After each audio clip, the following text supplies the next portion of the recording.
حدیث نمبر 5131 حضرت جابر رضی اللہ عنہ سے مروی ہے، فرماتے ہیں رسول اکرم صلی اللہ علیہ وسلم نے فرمایا دروازے بند کرو۔ اس کے بعد لیس کی حدیث کی طرح ذکر کیا، البتہ یہ فرمایا کہ برتن ڈھانک دو، اور فرمایا چوہا گھر والوں کے کپڑے جلا دیتا ہے۔ حدیث نمبر 5132 حضرت جابر رضی اللہ عنہ نے نبی اکرم صلی اللہ علیہ وسلم سے ان مذکورہ بالا راویوں کی مثل حدیث روایت کی اور فرمایا مکینوں سمیت گھر کو جلا دیتا ہے۔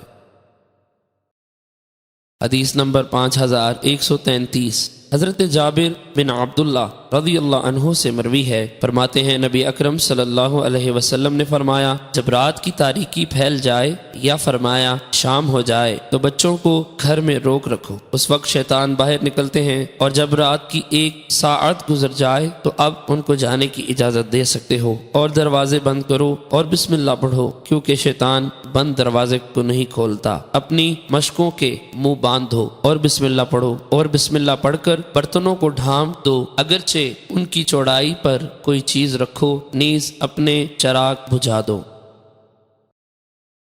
حدیث نمبر 5134 حضرت جابر رضی اللہ عنہ سے حسب سابق مروی ہے، البتہ اس میں یہ الفاظ نہیں کہ اللہ عز و جل کا نام لو، بسم اللہ پڑھو۔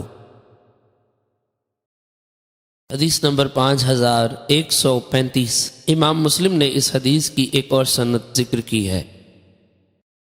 حدیث نمبر 5136 حضرت جابر رضی اللہ عنہ سے مروی ہے، فرماتے ہیں رسول اکرم صلی اللہ علیہ وسلم نے فرمایا سورج غروب ہونے کے بعد اپنے جانوروں اور بچوں کو گھروں سے باہر نہ جانے دو حتیٰ کہ شام کا اندھیرا چھٹ جائے، کیونکہ شیطان پھیل جاتے ہیں حتیٰ کہ شام کی سیاہی ختم ہو جائے۔